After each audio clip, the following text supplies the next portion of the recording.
Mister എന്ന വാചകത്തിന് എന്തെങ്കിലും പിശകുണ്ടോ? നിയമസഭയിൽ അടിയന്തര പ്രമേയ ചർച്ച കണ്ടിട്ട് അങ്ങനെ തോന്നുന്നവരെ തെറ്റു പറയാനാവില്ല. മിസ്റ്റർ ചീഫ് മിനിസ്റ്റർ എന്ന വാചകമായിരുന്നു നിയമസഭയിലെ അടിയന്തര പ്രമേയ ചർച്ചയിലെ ഒരു താരം. ഓരോ രാഷ്ട്രീയ നേതാക്കന്മാർക്കും ഓരോ ശൈലിയുണ്ട്. VS അച്യുതാനന്ദൻ നീട്ടിയും കുറുക്കിയും എതിരാളികളെ നേരിടും. പ്രകോപനങ്ങളിൽ വീഴാത്ത ഉമ്മൻചാണ്ടി, എന്തിനും ആദർശത്തിന്റെ മേമ്പൊടി ചാർത്തുന്ന AK ആന്റണി. അങ്ങനെ പലതരം രാഷ്ട്രീയ നേതാക്കന്മാരെ കേരളം കണ്ടിട്ടുണ്ട്. രമേശ് ചെന്നിത്തല പ്രതിപക്ഷ നേതാവായിരുന്നപ്പോൾ മുതൽ ഒരു ശൈലിയുണ്ട്. പിണറായി വിജയനെ നോക്കി മിസ്റ്റർ ചീഫ് മിനിസ്റ്റർ എന്ന് വിളിക്കും. ഇന്ന് അടിയന്തര പ്രമേയം അവതരിപ്പിച്ചപ്പോഴും രമേശ് ചെന്നിത്തല അത് ആവർത്തിച്ചു.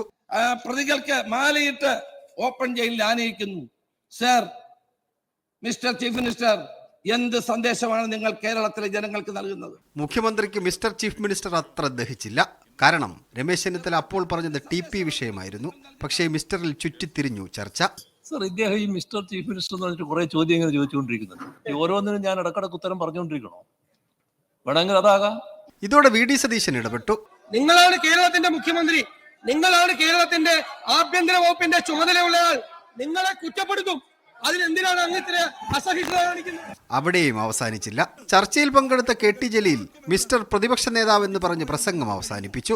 ഞങ്ങളുടെ MP-മാർക്കിടയിൽ ആർക്കും ബാർ ഹോട്ടലുകളില്ല എന്ന് ഇവിടെ ഈ സഭയിൽ പറയാൻ സാധിക്കുമോ?